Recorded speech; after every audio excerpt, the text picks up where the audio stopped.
Stephen Wright was 32, fit and healthy, and about to start work as a clinical psychologist at Great Ormond Street Hospital. He had the AstraZeneca jab on the 16th of January last year and died 10 days later. His wife Charlotte is to receive compensation of £120,000, but says the levels are pegged to a 40-year-old policy, and as Louisa Pilbeam reports, it doesn't take into account her husband's future earnings or looking after their 2 young children. I've loved you for 1,000 years and I love you for 1,000 more. And I remember looking at Charlotte in the cinema and thinking, this is a person I could imagine spending that kind of time with. We were very much in love. Lockdown brought us closer together. We had the perfect family. We have two small boys that are amazing. But that perfect family life was broken apart when Charlotte's husband, Stephen, became one of the first people in the world to die after receiving the AstraZeneca COVID-19 vaccine. Stephen was just 32. His death left a hole not only in their lives, but in their finances. It has been horrendous. I currently rent and I am on benefits and I have to go to a food bank to feed my boys. So the financial toll has been immense for us.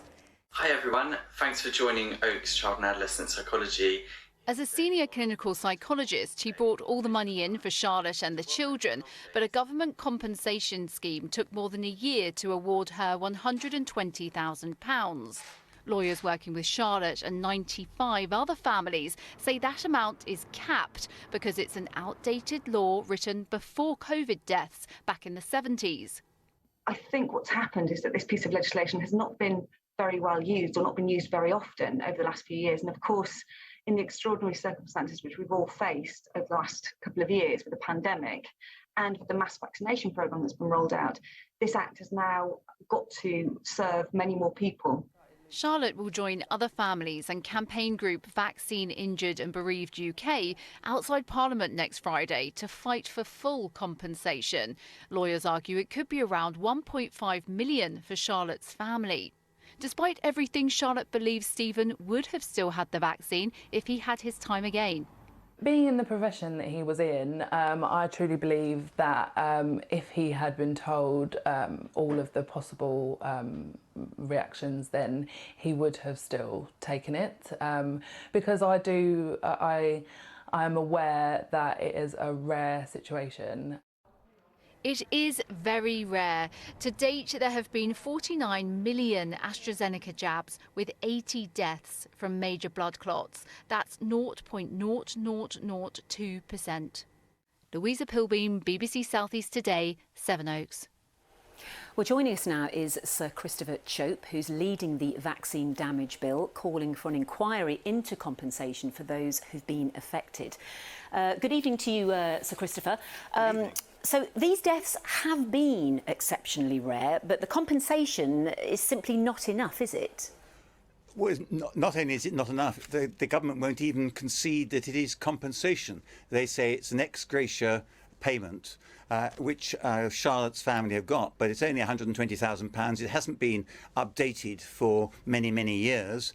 And my bill, which I'm seeking to introduce next Friday and get support from the government for, would be to introduce a bespoke compensation scheme for victims of vaccine damage, of whom there are a significant number, and there are probably several thousand, but the government's been in denial, first of all, that there are such victims, and is still vacillating over whether or not they should be properly compensated. And they need to be compensated, and I'm grateful for you promoting this tonight on your programme, because we need to get more MPs involved in this campaign. So why has it taken the government so long to act on this?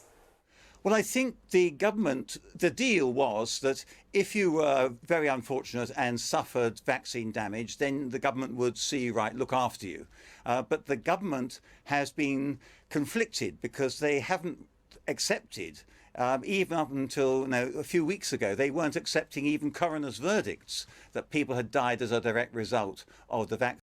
And that's because they're worried about the knowledge that the vaccine can cause severe injury or death in particular cases, that they think that's going to undermine vaccine confidence. Okay. My view is it's quite the reverse. Yeah. People know of this, and the way of boosting vaccine confidence is to ensure that there's proper compensation for those who suffer. OK, with respect, Sir Christopher, I know that Charlotte Wright, who we spoke to, doesn't want this to be a springboard for talking about the vaccine itself. So if we just focus more on the compensation, I mean, Liz Truss, the new Prime Minister, she's already facing a very difficult economic situation, energy, rising costs, cost of living, the NHS. Where will this be? Where will this compensation be on her agenda, do you think? Well, I think look at what's happening with the contaminated blood inquiry and the compensation which has been awarded there. That's £100,000 up front as a part payment, even for people who had relatively minor complications following on from that. So the government can't argue, I don't think, fairly, that this is an issue about money. It's an issue about doing the right thing. And I'm not criticising the vaccines at all. All I'm saying is that one way of boosting confidence in the vaccines is for the government to accept that in those rare cases where they do result in death or serious injury, that the government will look after the families affected. OK, so Christopher Chope, thank you so much.